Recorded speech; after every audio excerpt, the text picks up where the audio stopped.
দেশের প্রধানমন্ত্রী নরেন্দ্র মোদীর ৭৫তম জন্মদিনকে সামনে রেখে গোটা দেশের সাথে সেবা পাক্ষিকে বহু কর্মসূচি হাতে নিয়েছে রাইমা ভ্যালি মণ্ডল কমিটি। প্রধানমন্ত্রী শ্রী মোদীর দীর্ঘায়ু কামনা করে মিছিল, পথসভা, স্বাস্থ্য শিবির এবং স্বচ্ছ ভারত অভিযান সহ আরও বহু কর্মসূচি হাতে নিয়ে ময়দানে নেমেছে রাইমা ভ্যালি মণ্ডল কমিটি সহ অন্যান্য বিভিন্ন মোর্চার সদস্যরা। মঙ্গলবার রাইমা ভ্যালি মণ্ডলের উদ্যোগে গন্ডাছড়া সদরবাজারে অনুষ্ঠিত হয় একটি র্যালি এবং পথসভা।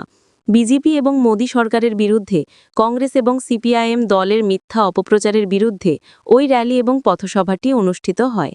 ওই দিন বিকাল ৪টে নাগাদ রাইমা ভ্যালি মণ্ডল কমিটির উদ্যোগে সকল অংশের কর্মী সমর্থকদের নিয়ে একটি র্যালি বের হয়ে মহকুমার বিভিন্ন পথ পরিক্রমা করার পর স্কুল চৌমোহনীতে শেষ হয় এবং সেখানেই অনুষ্ঠিত হয় পথসভা। পথসভায় উপস্থিত ছিলেন ধলাই জেলা কমিটির সহসভাপতি বিকাশ চাকমা, রাইমা ভ্যালি মণ্ডল কমিটির সভাপতি ধন্যমানিক ত্রিপুরা, মহিলা মোর্চার সভানেত্রী বর্ণা দাস সহ অন্যান্য নেতৃত্বরা। পথসভায় বিভিন্ন বক্তা বক্তব্য রাখেন। বক্তারা কংগ্রেস এবং সিপিআইএম দল কর্তৃক বিজেপি এবং প্রধানমন্ত্রী নরেন্দ্র মোদী সরকারের বিরুদ্ধে সম্পূর্ণ রাজনৈতিক উদ্দেশ্য প্রণোদিতভাবে যে কুৎসা এবং অপপ্রচার চালিয়ে যাচ্ছেন তার বিরুদ্ধে সরব হন বক্তারা। মঙ্গলবারের বিজেপি দলের ওই র্যালিতে কর্মী সমর্থকদের উপস্থিতি ছিল লক্ষণীয়। উক্ত সভায় সভাপতিত্ব করেন রাইমা ভ্যালি মণ্ডল কমিটির সভাপতি ধন্যমানিক ত্রিপুরা।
Kim is the